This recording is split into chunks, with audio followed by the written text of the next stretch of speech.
You are listening to the Legendarium Blue Team. You have chosen wisely. Go to patreon.com/legendarium to support the show.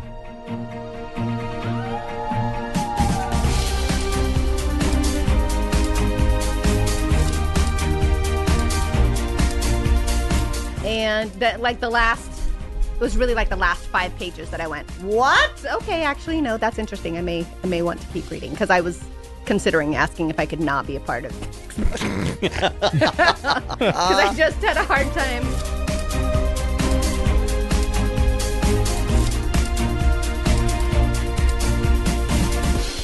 Welcome to the Legendarium. This is episode 226. We have been leading up for the last 220. No, I'm kidding. I'm not going to do that again. That was a fun episode.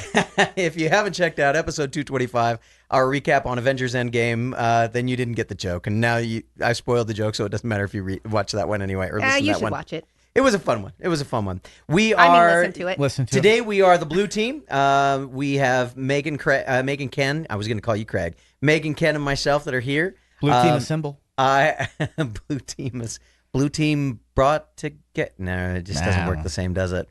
But we are going to be talking about Children of Dune. We have progressed through the Dune series. We're back into Dune. I know some of you were asking yourselves, well, wait a minute, you did a Dresden Files just a little while ago. Yes, we did. We're going to get through 2 more Dune books, and then we're probably going to revisit the world of Harry Dresden. But in the meantime, we need to finish off Dune because I'll tell you what, we are finally getting to the point where things get really, really kind of kooky interesting. I am so looking forward to this conversation. But partly because of how fun this particular book can be, and because of how controversial sometimes this book can be, and some of the things that are going on, but also because we are at the point where we finally are setting the stage for the true Kwisatz Haderach, which we're going to meet in God Emperor of Dune. So we got a couple of episodes where we're going to be spending some time talking about Children of Dune, then we're going to launch into God Emperor of Dune. And hopefully bring all of the threads together on this one and get on the golden path and see humanity rise to its fullest approximation of itself. Oh, the humanity. Just in time to destroy it all. Wait, what? Oh, spoiler. No, we don't destroy it all. We don't destroay it all. At least, well, you know. Wait, so there's another Kwisatz Haderach? Oh, boy, can we have some fun. So... Okay. A little bit of housekeeping for everybody. Yes, if you're new to the podcast, maybe you're not familiar with where you can find us. You can find us on Reddit, The Legendarium Podcast. You can find us on Twitter. You can find us on. You can get to us on email. Any of our names: Kenn, Megan, myself, Todd. You can find us on with our names at thelegendarium.com. Reach out to us. Engage with us. We have a Discord channel. It's the legendariumpodcast.com, isn't it? Legendariumpodcast.com. Yeah. Did I say the legendarium.com? Yeah. I apologize. You'll get a rock band in Norway or something if you go to the legendarium.com. Which is, by the way, not necessarily a bad thing. Yeah, but I may it's have to just check that out. Not what you're looking for. The legendariumpodcast.com. Look out for us. Engage with us. Join the troop of Todd. That's going to be your best place. But if you want to join Megan's mob has donuts. Yeah, Megan's mob does not have donuts. We have donuts. They're and you all can wear virtual sweatpants. donuts, and what she's basically doing is plying you at the lowest possible levels. Join the troop of Todd. We will be going to the higher levels of Maslow's hierarchy of needs. And if you also hate time You're just travel, mad that I stole one of your people. I am mad One of your fans. I'm mad that one of my fans said, unless I can get a better deal, I have donuts. Oh, I'll go for donuts. Thanks, Homer Simpson. We didn't need you anyway. And I'm just kidding. If you hate time travel, you're always welcome in the Knights of Kenn. Oh, wow. Yeah, right? Okay. So we've done enough. I'm so happy there's no time travel in this book. Oh, yeah. Okay. All right. So we're going to... Odd face. This episode is brought to you by the letter L. For lame? I don't know what that stands for. Brought to you by the letter tangent. Yes. Oh, yeah, by the letter T for Todd and tangent. So having now wasted a full 5 minutes of your time, why don't we get into this book a little bit? Kenn, do you have a recap for us? Yes, I have a recap. There you go. Spoilers. Question mark? Mea culpa. I read this book and I kind of left it going, not really a lot happens because we kind of moved on to other stuff. And as I was revisiting, I'm like, not a lot happens in this book. And then I started to look at it again and try to craft a recap. And I was like, oh, and that happened. Oh, and this. Oh, and holy crap, so much happens. Yeah. There is so much stuff. And I never got around to actually writing a recap. So I apologize, guys. And it is okay, Ken. And girls. We will not throw you into the death still in our little see it chair. Yeah, I feel like I've done a disservice. Well, we'll forgive you. Well, you could give us a recap on the fly. What would a recap on the fly look like? About 25 years have passed since the events of Dune and Paul Muad'Dib taking his spot as the Kwisatz Haderach and leading the Fremen people and the desert planet of Dune out of its barren wasteland and into its fertile wonderland that is currently Arrakis. The story follows the twin children, Leto and Ghanima, the twin children of Paul and Chani, and all of their fun misgivings. And this is why we don't do it on Jessica the fly. is plotting and Alia is Grandmother plotting. Jessica comes back. Alia is still plotting. Twists and turns. Stilgar is doubting his faith and trying to figure out what's gone wrong in the generation that has been with us since Dune. And along the way, chaos ensues, mayhem, plots among I love it plots when he says chaos plots. ensues. I do too. Yeah. Yeah.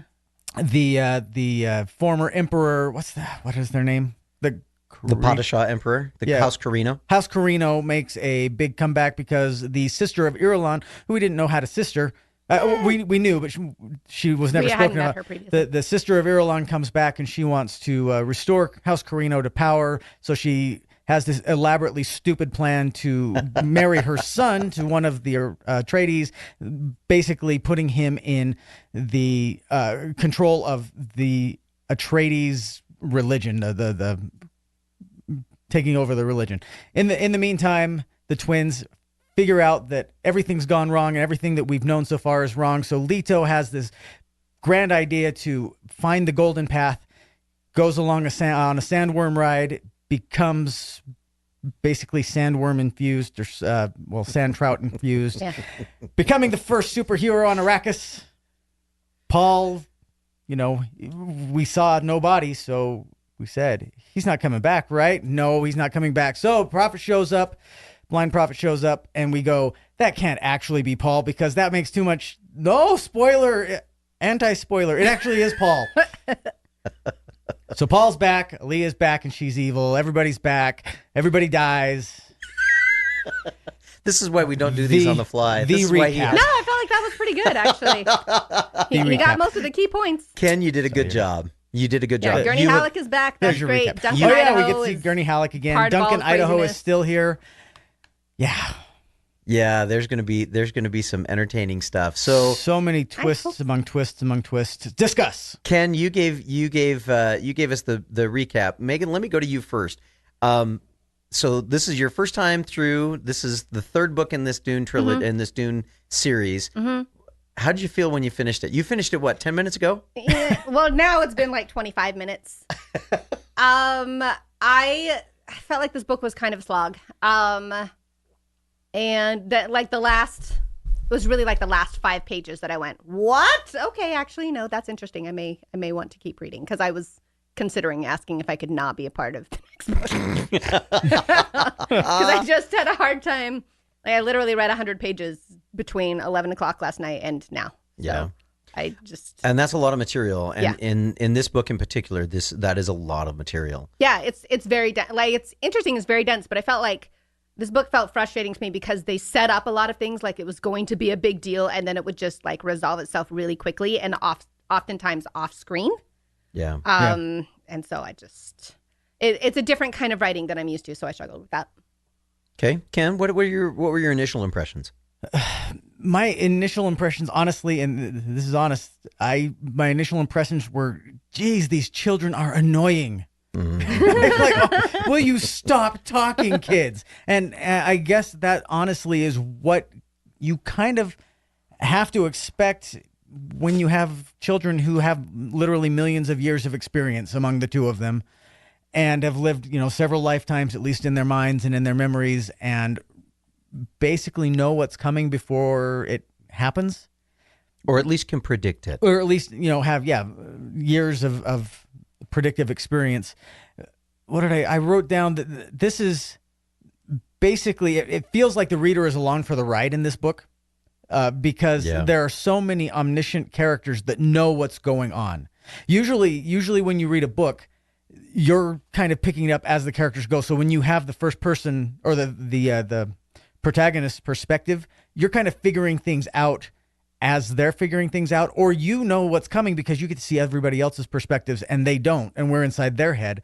So you can see them as they're trying to put the pieces together. These protagonists all have the answers already. Yeah. So you're just kind of like, okay, let's see where this train goes. And yet so many of their plots fail spectacularly. So many of them are just dumb. Well, the whole thing with the tigers where they built it up that it was going to be this huge thing and then it was over in 30 minutes. And it was an important plot point because that's when Leto disappears. But anyway. Well, and not only is it critical. Well, we'll come back to the laser tigers.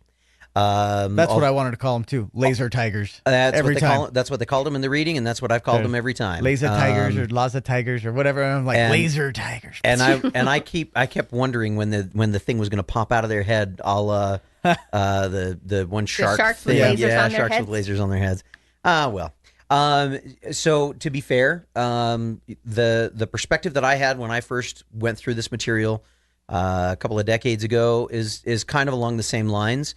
When I got to the end of the book, the first time through, I was like, "Whoa, I'm not sure. I've invested a lot onto this one. The payoff didn't feel all that big." Right. I will say this, Megan, for you. I hope that you don't feel the same when you get done with God Emperor of Dune, because God Emperor of Dune for me was an absolute page turner the first time that I read through it. Ooh. So it was worth it. But so much that happens in God Emperor of Dune is informed by things that are going on now in the Children of Dune, that it's worth the time. Sure. It's worth the effort. Okay. But I will say this, coming back to it a second time, as is often the case, my perspectives on it are different. I do not know if that is because the writing is supremely good, because the story was extremely compelling, because I'm just a little bit further on, or because maybe I'm different in enough ways that I caught things now because I was introduced to them before and now I'm ready to catch them the second time through. I don't know, or just a combination of all of that. But the second time through this book, I got more, and I saw new insights to what's going on in the story and in the way that it flows than I did the first time reading through. Sure. In some ways, and perhaps some people will disagree with me. Feel free to disagree with me on Reddit. In some ways, I feel like that is not always necessarily a hallmark of great writing. That you have to know what the end is to go back and really appreciate some of the things that are being laid for you along the way. In other ways, I can see it as a mark of some really expert writing to make people want to come back and revisit. So but I personally would rather see a little bit more given to me so that these payoffs, whatever the payoffs are going to be, are a little more clear the first time through. If there is a complaint that I have about Frank Herbert, about reading Frank Herbert, not about his writing style, but about the process of reading it. It's that sometimes he is so subtle and so nuanced with things that he throws out there that you read it, you miss it, you got to go all the way back to read it again to find out if you really caught it. Yeah. I found myself doing that again a couple of times in this book. So if you out there were feeling the same thing, know that you're not alone. It sounds like all of us had a little bit of some of that same feeling as we're reading through. It's a very dialogue-driven, introspective-driven book, and there is not a lot of action. Although we finally get a sandworm. I know. We had some cool sandwormy things, and I thought of you guys when that came up. Remember sandworm Kenn being so disappointed that there wasn't like sandworm races or something like that. So I feel like this book is, if Dune Messiah was his cautionary tale of what can happen when religion gets too out of control, for lack of a better term. This is the book that says, be careful what you wish for in terms of changing things that you think are going to be for the better, and the law of unintended consequences. Because, I mean, Paul, he's at the expense of, 50 million people or whatever, was successful in transforming Dune into Arrakis, this fertile, lush planet. And now he's basically, and you would have to think he saw it coming, he's basically destroying the way of life for the galaxy, because in creating this world, he's eliminating the deserts, which are where the sandworms live, which produce the spice, which drives the galaxy, which there are a couple of themes that run through this, and I think we'll come back and we'll talk about those themes a little bit. But before we do that, I want to talk about some character-driven pieces. Okay. And when I read this book, I kind of divide it into two. Now we are not dividing it into two for our conversation, although I think we're scheduled to have a second conversation after this one's over. Today. But so pay attention. If we didn't talk about everything you want to hear on this one by the time we're done, don't worry, we got another one. Give us some questions on Reddit. We'll have some fun. Shout it out to us. We'll get it to it. But this book I really kind of divide into two halves. It's the half before when the twins are together, and the half when the twins are apart. Oh yeah. Okay. So let's talk a little bit about the half where the twins are together. What kinds of pieces of that stood out as interesting storytelling moments or interesting plot processes that you looked at and you said, yeah, okay, I liked it, or wow, boy, did we waste a lot of time on that one? I honestly don't remember a lot that happened there. I think they made a lot of hoopla about the Lady Jessica returning to Arrakis, and Alia being very, very concerned about it. And I thought it was very striking, their reaction to each other when they did see each other for the first time, because I could understand there being a lot of bitterness from Alia's point of view, where her mother leaves and her mother is the one person who would kind of understand what she's going through a little bit, having all of those voices in her head, and maybe could have helped guide her a little bit. And I could understand Jessica having more than a little bit of guilt about that. And at the same time, like, Jessica just looked and she's like, oh my gosh, I failed and it's too late and there's nothing I can do. So moving on. And then she has one-on-one conversations with her grandchildren who are also going through a very similar thing. Which was interesting because I don't remember, we saw Jessica and Ghanima's conversation, right? I don't seem to remember it, but I know that I remember hers and Leto's, where she thought, oh, I'm going to, talk to these 9-10-year-old kids. And he just talks circles around her. He takes control of the conversation, and he totally whips her around, and, and she goes, what just happened here? But he sees so much already at 10 that she doesn't realize. Is he 10? Is he 9? They're 9 or 10. Anyway, we're just going to call him 10 just because. But even at 10 years old, he sees more than she sees.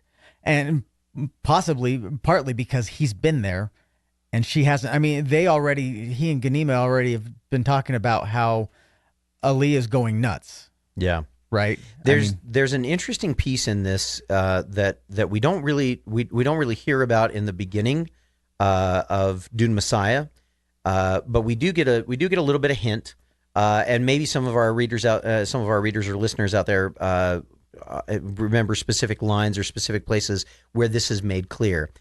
But these two children are different from all other children because of Paul being their father, and because Paul had taken the water of life and had developed the ability to be in many places at once. He had all of the powers of a male reverend mother. Then when he and Chaney, depending on how you want to read it, I like to say Chani. When they have children, their children are born fully aware. Yes.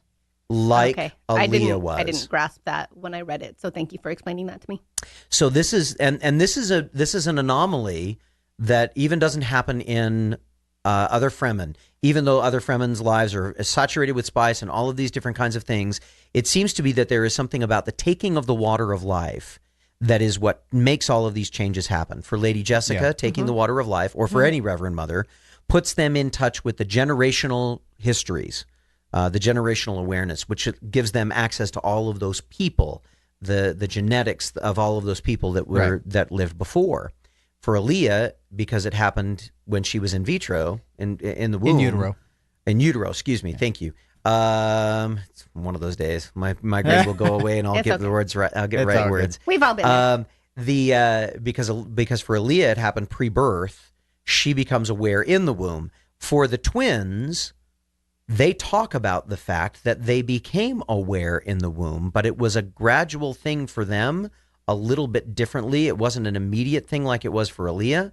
It was a gradual, a little bit more of a gradual thing apparently. And by the time they are born, they are fully aware. And not only are they fully aware, they're fully aware of all of the past. Right. The separation, the one of the fascinating separations about these twins for me, as I was reading it through, is that they have at their disposal a living example of what happens if you handle the voices wrong. I always tease when and you guys have known me long enough that you've heard me say that. Just a minute, the voices are talking, and actually there were a few moments when I was reading through the book and I'm like, just tell people the voices are talking, they'll leave you alone. At least they do me, for the most part. Maybe now all of you understand me a little bit differently, but they have in Alia a perfect example of why they cannot give in to letting all of these other voices deal with them. And I think they do a wonderful job of talking about that. They do a wonderful job of setting it up. Mm-hmm. But the person that they can't get to understand it is Jessica. Right. But she still comes to Arrakis kind of looking to suss out whether or not Alia has gone to the dark side, you know, or she's sent by the Bene Gesserit. Become the abomination. Yeah, right. And she's working again with the Bene Gesserit, and she's here to see if she's become abomination, which she has, and she does a pretty good job of hiding it from most of the people, but not from the twins. They know, they've been talking about it, and not really from Jessica. And she suspects until when do we want to talk about the scene? Why don't you talk about it now? All right, hold on. I gotta look up the question, but one of the Redditors brought up a question that I thought was interesting. This is somebody on a different thread, but they mentioned Alia's doing her joint audience with Lady Jessica in the throne room. Stuff hits the fan. Alia's assassination attempt, which was really stupidly planned, IMO, fails, and Jessica realizes that Alia is possessed by the Baron. So that's when she realizes that was her confirmation, basically. Mm-hmm. So despite Alia being pretty much openly wanting Jessica captured or dead, she and the Fremen Naib managed to escape the Citadel and flee to Arrakeen, or they flee Arrakeen, which they had a problem with how they were able to escape. That made sense to me, and most of it made sense, except that I thought the same thing. I thought, well, that was a really stupidly conceived plan, because the whole thing fell apart when the shot was taken and Alia just stands there like, I knew I wasn't in danger. Well, and they seem to pick the wrong guy to get, because, they have the Fremen guy who gets up and introduces himself and immediately starts saying the wrong things, and Alia's like, what is happening? Right. And we were talking about it earlier, though. The thing that makes it work is that the Baron, she's possessed by the Baron, so it's really not her plan. Correct. Yeah. It's Baron Harkonnen's plan, and so, he was never the smartest guy. That guy was so creepy. He's so disgusting. But if it's his plan, he can smugly stand there like, I knew this was going to go. Oh, oops. The Baron is a character device. One of the things that's very fascinating about the world of Dune is that it's very much the Atreides versus the Harkonnens. Mm-hmm. Mm-hmm. And even in the first book, when we basically establish the fact that the Atreides have won, we still have the seed of the Harkonnens always coming back, and they always have to be this feud between the two. Right, keeps coming back over and over and over and over again. The fascinating thing for me about this plot was that if we take it, and I can see where the perspective is, how is it that they can get out of a room that is crowded full of people, and they do it with very little effort, and they get away from people. My interpretation of that particular moment was that really what we're dealing with is a group of individuals, the palace guards that are supposed to be there. They're not Alia's chosen Amazon guards. They're the guards that have been selected as part of the priesthood, as part of the religion of Muad'Dib. So here they have two of their religious icons that are at war with each other. How do they resolve that? And so when you've got when you assign somebody to go arrest their god, or arrest the mother of their god, you have all kinds of levels of hesitation that Jessica doesn't have. And so from my standpoint, now whether or not that's intimated, I think there's a scene where Jessica has a conversation with the leader of the guard that was responsible for catching Jessica, and he said, "What was the problem?" And he said, "Well, I think maybe my guys weren't doing as well as they could." She said, "Well, that's never going to happen again because you're going to make sure of it, aren't you?" And he says, "Yes, I am." And then she finds herself a new lover, toy, boy, whatever. But again, this is the Baron. He's not trying to destroy Jessica. He's trying to destroy House Atreides. Right.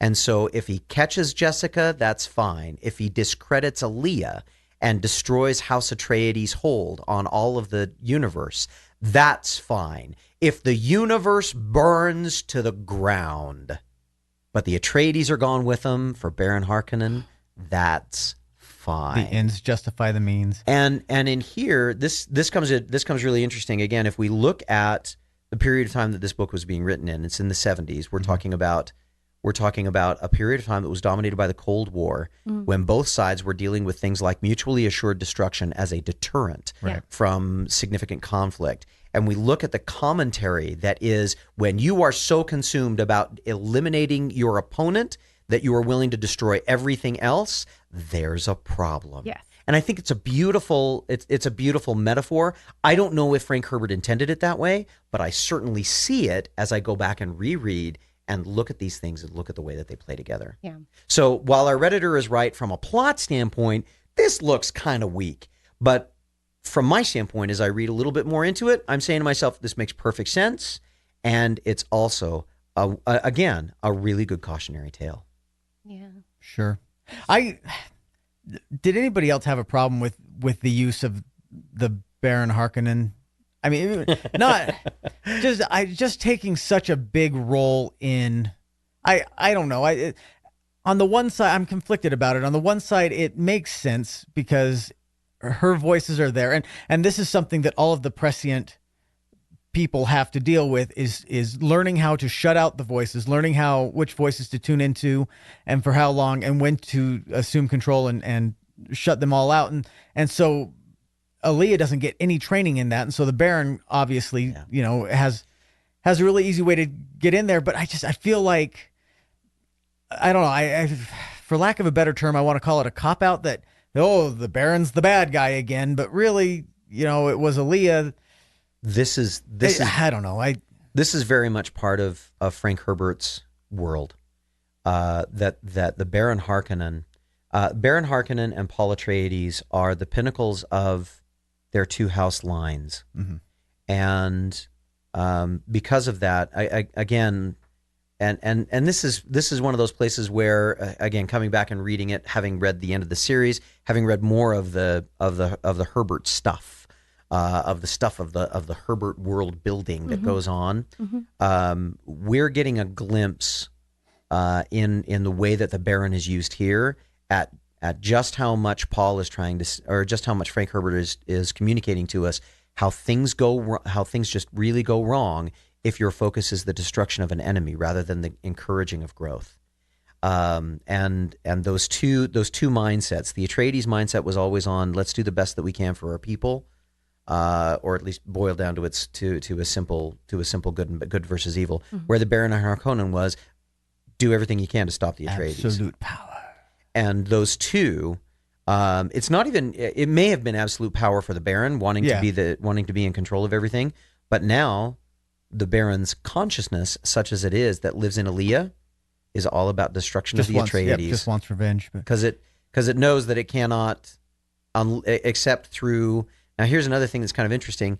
It also reveals to all of the prescient members of this group that they carry Harkonnen blood. Yeah, yeah. They carry them both. They're both Atreides and Harkonnen. Right. Which is something that the Sisterhood was hoping to achieve by combining the two houses. Right. By bringing Leto and Jessica together. And instead, they've done it in a different way that they weren't anticipating. So that frustrates the Bene Gesserit's plan. Speaking of the Bene Gesserit, what do you think of Leto's take on the Bene Gesserit plan? Can I point this out really quick? Sure. Just because I'm slow. This is the last thing on it, but it was Alia that killed the Baron. Yes. So now it's the Baron that killed. Oh, I forgot about that. Alia, and I thought I was the only one who just came up with that. And it's interesting that the Baron really he doesn't get any gain out of taking over. It's not like he can be like, and I'm the Baron and I'm in charge now, because everybody will say that she's crazy and they'll kill her because that's a Freeman way. But let's be honest. He does get to have a little bit more time with his favorite boys. Yeah. The Baron was driven by sensuality. Yeah.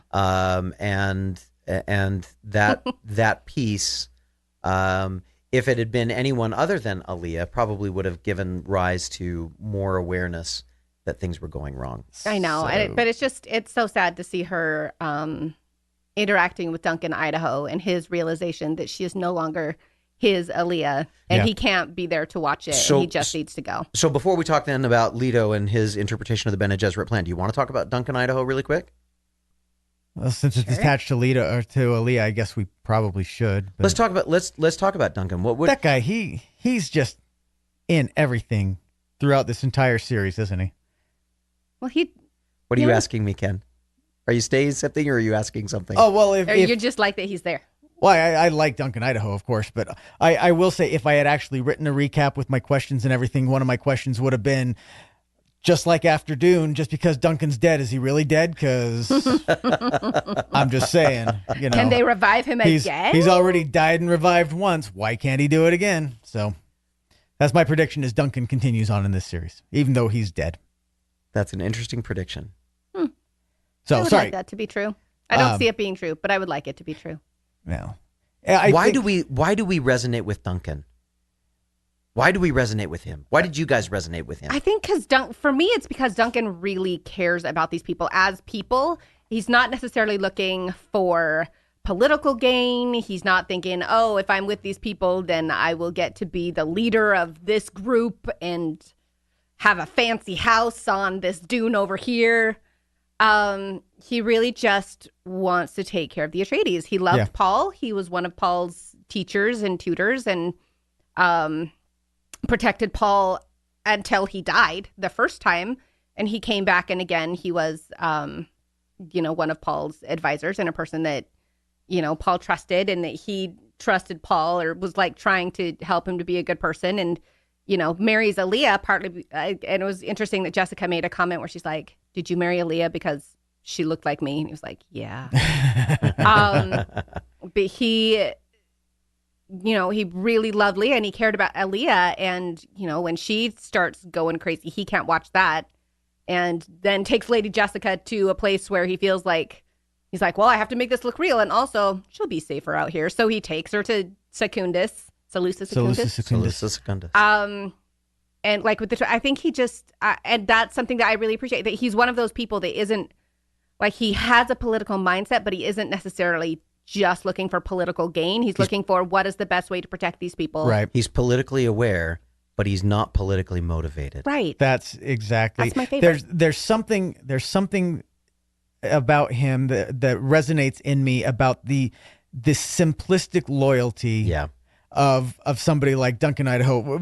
Exactly what I was going to say. He's not politically motivated. He's motivated by, these are good people. These are now, whenever, he associated with them, these are now my people. I will take care of them because we're connected. We're attached. And it's really as simple as that. And it's not simple to execute, but it's simple in its nature that these are my people. I am loyal to them. I will do right by them because they do right by me. And that's really all that matters. And so he can act in a political atmosphere. Like, for example, when he kidnaps Jessica, for Alia, but really what he's doing is he's rescuing her and setting all these other plans in motion. He's doing it for the benefit of House Atreides. Mm-hmm. He's doing it for the benefit of Jessica. He's doing it because Alia is wildly out of control and he knows it. Yeah. And because he doesn't want all of the Atreides to be on the same planet anymore. Right. And I think there's just something, I resonate to characters that are simple in their execution, but their plans are big. One of the things that I've always liked about Duncan is that he feels driven by integrity rather than by expediency. Mm-hmm. It so much feels that it is about his loyalty. In fact, it informs very well the scene on Seleucus Secundus when he has made the decision that he has to leave the employ of the Atreides. He has to leave Jessica, and he has to go and be a Fremen because he can no longer support what she is doing because he feels like it's a betrayal of the Atreides. Right. Mm-hmm. Even though she's an Atreides, he's got this dueling going on within the house, and he cannot continue to be in the service. But is she an Atreides? Like she was a consort to an Atreides, and her children are, but she is half Harkonnen, and so that's another. Yeah, but she part always of his saw struggle. Herself. Part of his struggle, and part of why it was so hard for him to say, "I can no longer be in your service." For me, if there was, oh my gosh. If there was a heartbreaking moment, you said you weren't going to. I said I wasn't going to be emotional during this episode, but if there was a heartbreaking moment in this episode or in this book, it was that moment where he says, "I am no longer able to be in your service, my lady." What an interesting idea. And then that what he does with that is he goes and he finds Stilgar. Yep. Yeah, and winds up getting killed. Well, not getting killed. No. He definitely plans that. He doesn't. One of those he politically motivated. Get killed. The only way to save House Atreides is to get rid of Alia. Boy, so let's do this. And we haven't even touched on Stilgar yet, which I want to, but not necessarily right now. If we don't have to. The reason that I use the phrase "and winds up getting killed" is because of a moment in the book where he said where Frank Herbert gives Duncan Idaho a moment of reflection as he dies, and he says, "And it seems like this death was about as pointless as my last death in the house in the service of these damn Atreides." That's right. Yeah. What a wonderful opportunity. And again, I don't know if it's intended to be a bigger piece for Frank Herbert, but what a wonderful description sometimes of unfortunately what happens to those of us who are more ideologically driven than expediency driven. Mm-hmm. We have a tendency, some of us who are very committed to our ideologies have a tendency to get crushed by the sheer practicality and expediency of the things that have to be done.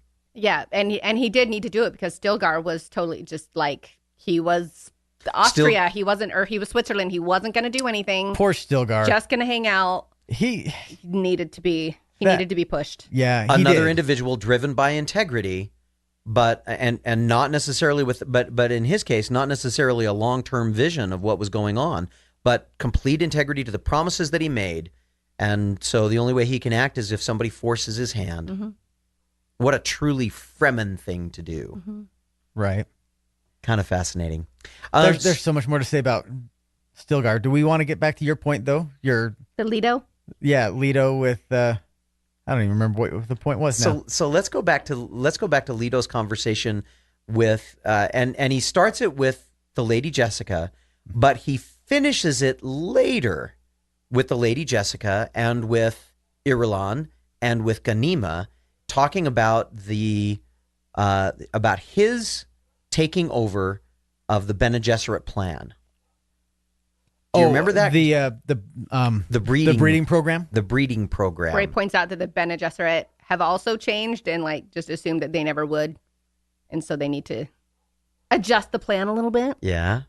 Plan is so weird. It's interesting. Well, yeah, it is. But the Bene Gesserit are weird, but they've had years of being in power. So, but what do you, I'm not sure what you're asking. I mean, other than he takes it over and it's like, I get that because he's now, set himself up to be the God Emperor, but. And I find it disturbing, frankly, that he is like, because he has that whole conversation with, Todd's bouncing up and down on his little chair. So cute. Todd's like he's like the whole range of emotions. Well, he has a conversation with Ghanima where she's like, I'm not going to bear your children. And again, they're 9. The whole they have this whole thing. They're like, they want to bring my sister. That idea was introduced in Dune Messiah, where people were talking about Paul and Alia. Right. And then so it got to the end where Leto says, she's gonna marry me, but you guys are gonna have all the kids because I can't have kids because I'm Sand Trout Man. And Sand Trout Man. Sand Trout. We're gonna come back to that later. Sand Trout Wonder. I'd like to see the costume that goes with Sand Trout Man. I don't want to see that. Now I'm thinking about it. Lost my train of thought. Wow, so many bad implications. But I just found it just profoundly disturbing. I mean, I was glad that they weren't planning on breeding together.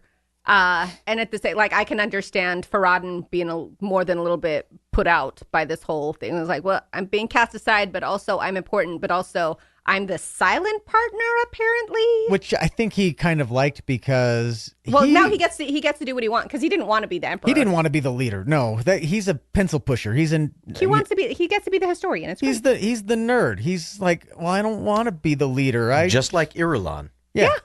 He becomes the scribe and the historian. Well, no, it's the opposite of Irulan because Irulan was married to the emperor, but was not the mother of his children. Whereas Farad'n will not be married to Ghanima, but he will be the father of hers. Yep. Yeah. Ooh. Yeah. But I was thinking poor House Carino. I was thinking more along the lines of the fact that they both become these shadow individuals who are responsible for documenting and transcribing everything that these individuals that they're living in their shadow are doing without ever being able to enjoy the being part of it. Yeah. Kind of fascinating. Talk about a harsh punishment for House Carino. They lose twice. Yeah. In this battle, and both times being outmaneuvered by an Atreides child. Yeah. Because Paul was not much older than 18 when he outmaneuvered them all. Leto is 9, 10, maybe 11, depending on how long it's taken. I can't remember how many months had gone by since he became Sand Trout Man and started destroying all of the build-up that had been done to try and transform. I'm now calling him Sand Trout Man. Had destroyed all of the Connaughts and everything else that was trying to transform Dune, trying to slow down the transformation. Right. So, but it has been some time. It has been some time that has passed. Okay, that's good. Wasn't the I want to go back to the Bene Gesserit breeding program. Wasn't that the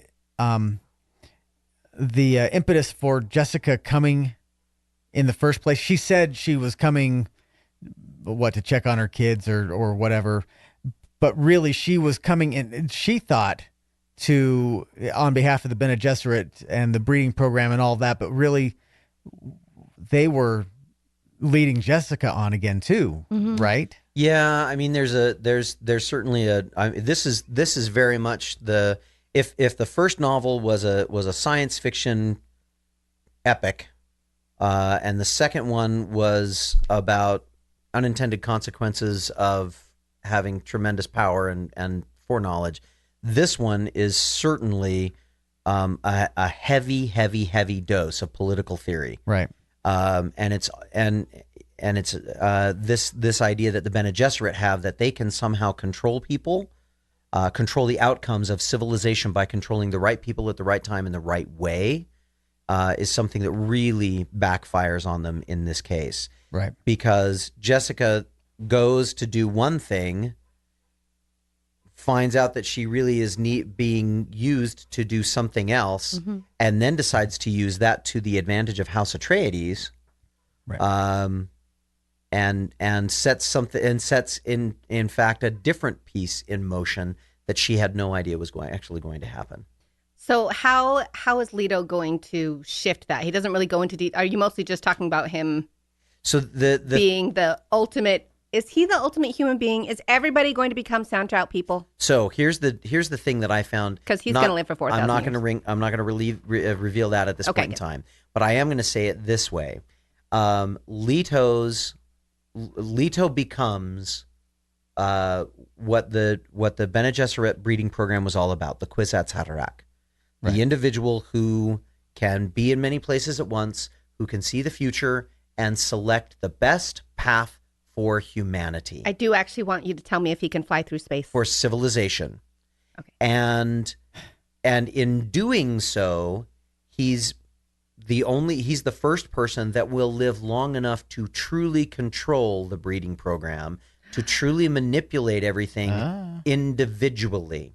Oh dear. The way that the Bene Gesserit did it in the past was by taking the water of life and giving the Reverend Mothers access to all of the memories, all of the genetic memories of every Reverend Mother that ever came before.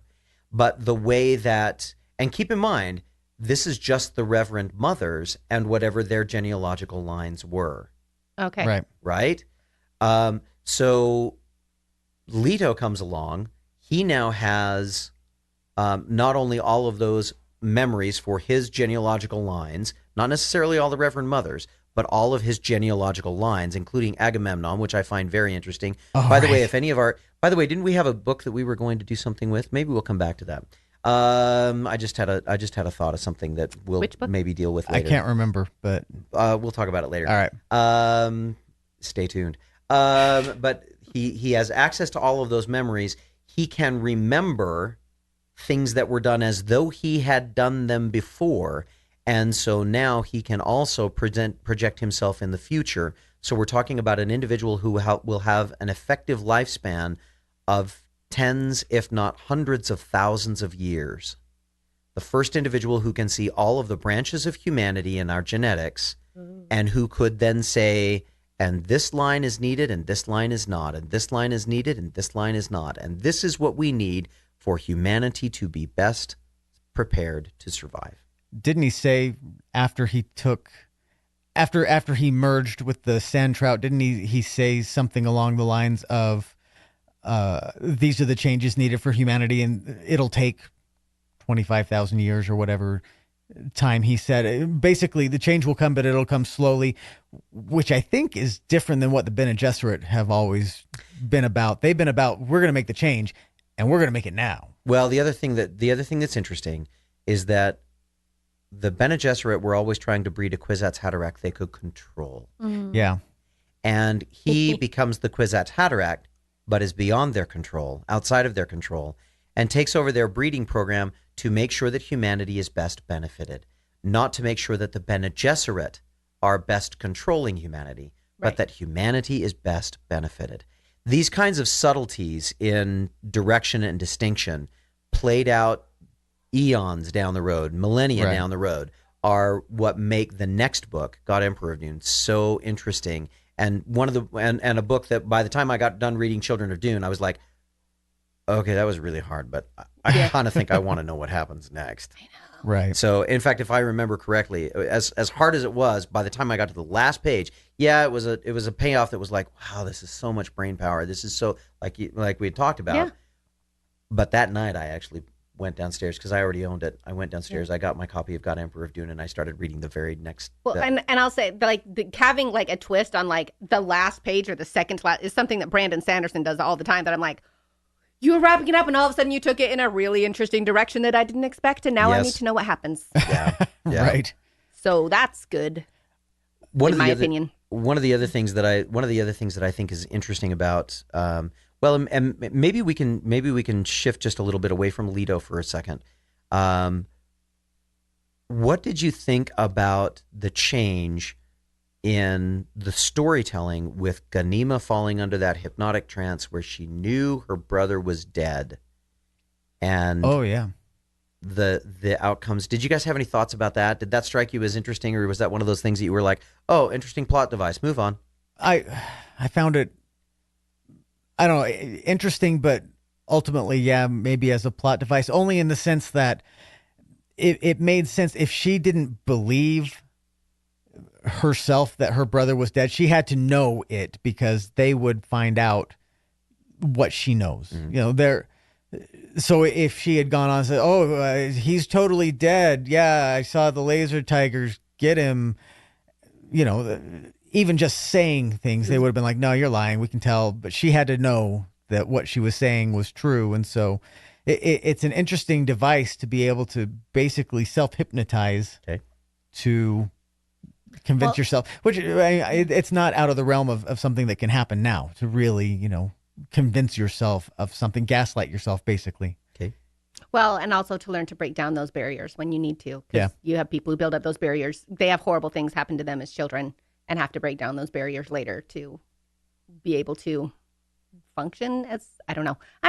I actually thought that was pretty interesting. I didn't notice that that's what was happening. Like that in hypnotizing her in that way, it was helping to protect her from all of the voices. I didn't realize it until they brought it up at the end, where they said, like, that's one of those things you were talking about, where they brought it up at the end, and I went, oh, that's really cool. Because they said, now we know that there are two ways where you can overcome this, either by becoming a superhero or by like this hypnosis where you train your brain to believe something. And I mean, I don't know if it has to be something like that, or if it has to be something that the person just feels very strongly about, or, because there were a lot of conversations about, well, do you know who you are, Lido? Like, you have all these people in your brain, but who are you?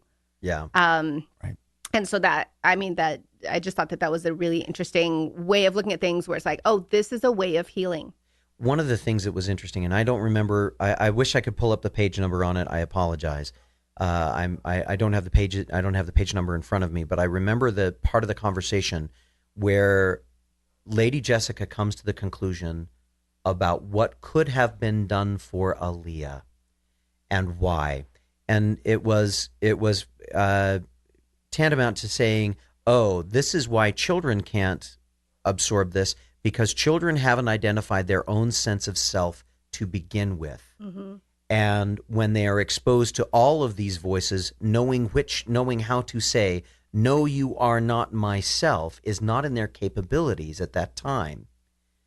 Which is why Alia falls prey to it, because she never had a situation that required the blocking of all of those voices, which Chaney does for Ghanima. Mm-hmm.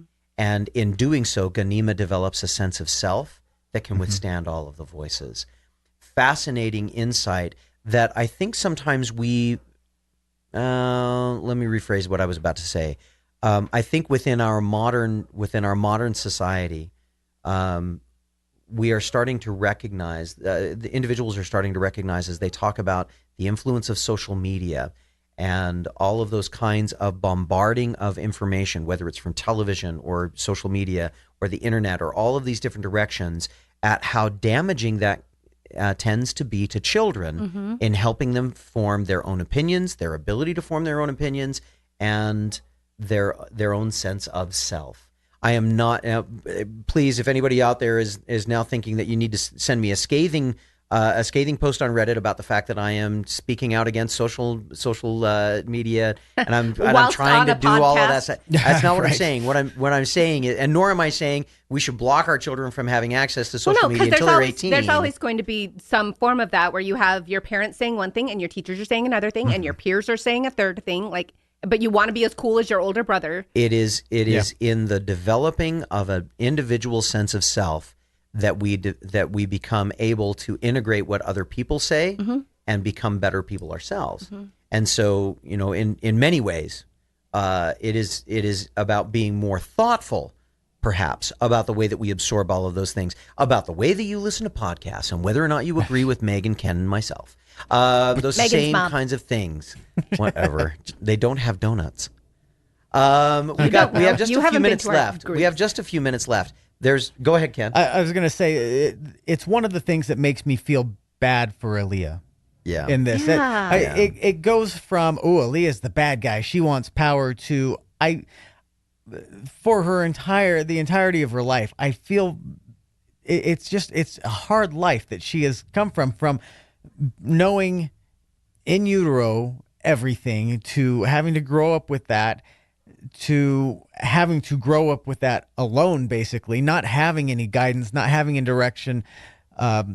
And Paul didn't know how to give her any help. And Paul nobody knows how to help her. Because Paul already had a sense of self, so he didn't have to fall victim to all of the voices. Right.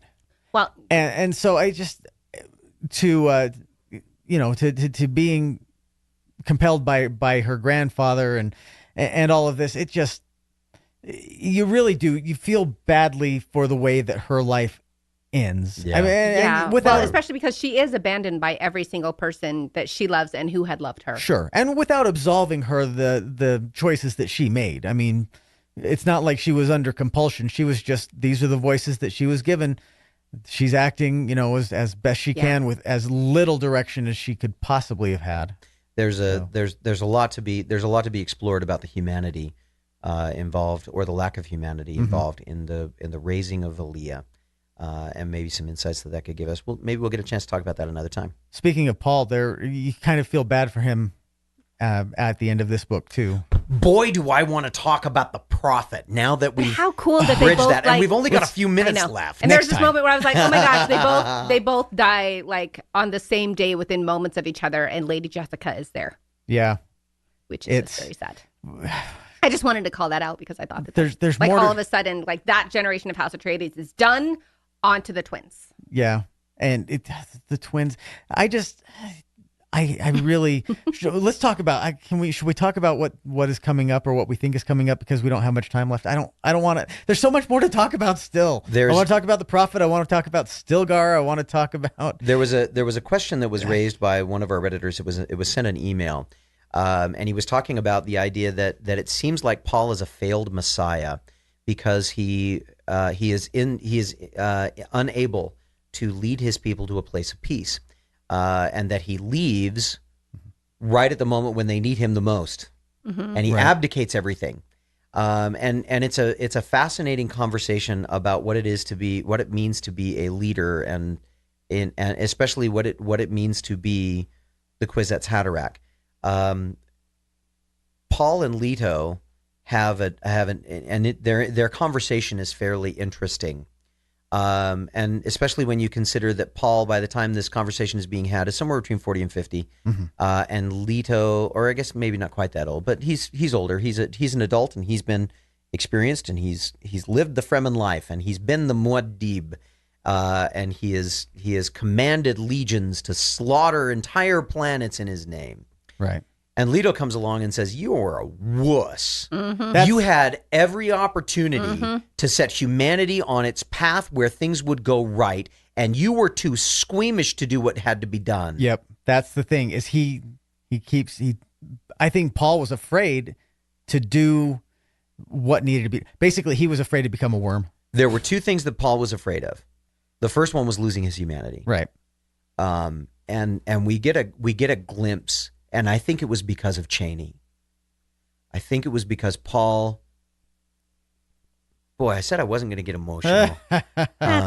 Paul's connection to Paul's relationship with Cheney was his connection to humanity. Yeah, and even after Cheney is gone, Paul's connection to Cheney keeps him human. At least in my opinion, Leto doesn't have that. Right. His connection to humanity is his sister, and he's going to give his sister to somebody else. Leto's connection to humanity is not about being human. It's about controlling the development of humanity through the future. Now, catch this, though. This is the piece that, for me, I went, whoa, that's kind of sick. It was when Leto says, you were too squeamish to do what needed to be done. I don't believe it was just about becoming sand trout man. That was a direct quote from the book right there. I think it was also about Paul becoming aware of what that would require him to do to the rest of humanity, and at the number of lives that would be on his conscience. Now think about this. He brought in the jihad to give peace. Billions of lives. Sterilization of 500 worlds or whatever it was that we talked about. And yet Leto is saying, and you were too squeamish to do what needed to be done. This is this for me, this is where I'm getting to, because for me, again, so much that you wade through political theory, philosophical thought. What does it mean to be? What does it mean to be in the moment? What does it mean to be growing up? What does it mean to be having your own thoughts? What does it mean to have all of these kinds of things? And then we get to the last 100 pages or so, and there are some real stingers that made me go, oh my gosh, this was so hard to get through. Pick up the book, go to the next one. God Emperor of Dune has a lot more for us. I did want to ask, I want to conclude on one question up to this point in time. Dune, the Dune series, Dune Messiah, Children of Dune, God Emperor of Dune, all the rest of them, all of these books are heralded as huge landmark pieces of modern science fiction. Do you buy it? Do you really consider this to be science fiction in the way that we think about science fiction?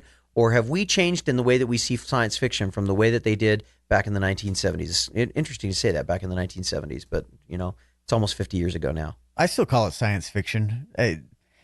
Maybe because looking at it from the lens of when it was produced. Okay. I mean, it probably has changed based on it's definitely different. For example, from Pierce Brown's Red Rising trilogy. Yes. It's a world different than that, and that's modern science fiction. Yeah. But yeah, I would still call it science fiction. Okay.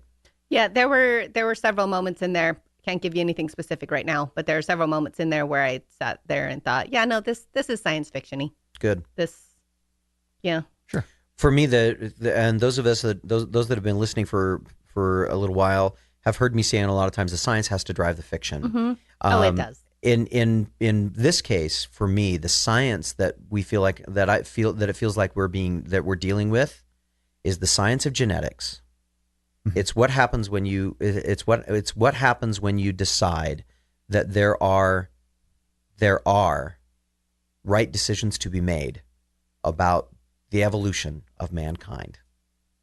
Now, whether that gets into eugenics, whether that gets into racial biases and bigotry and all of those kinds of things, whether this is a statement against or for the establishment of some of those kinds of things remains to be seen as far as Frank Herbert is unfolding it. But for me, at least, the science that is driving this is the science of the evolution of humanity and of what happens when we are looking at not decades, not centuries, but millennia of time, right, in the evolution of society and civilization. What does that look like, and how does that drive different kinds of storytelling? I think you guys are going to find, and I know I'm seeding some stuff for God Emperor of Dune. We've still got one more conversation that we want to have about Children of Dune, because there are still some really interesting things that I want to talk with you guys about around, especially spending significant time around Sand Trout Man. We'll have some fun with that. And we still haven't talked about Stilgar enough. We haven't talked about Stilgar. We haven't talked about Fremen, and we have not talked about Gurney Halleck, and where all of this leaves some of our other favorite characters. Yep. But hopefully you guys will come back to us and join us for our next one. In the meantime, I'm Todd Wente. This has been the Blue Team, consisting of me, Megan, and Ken. Hopefully you've been having a wonderful time with us on this one. We'll see you next time on The Legendarian.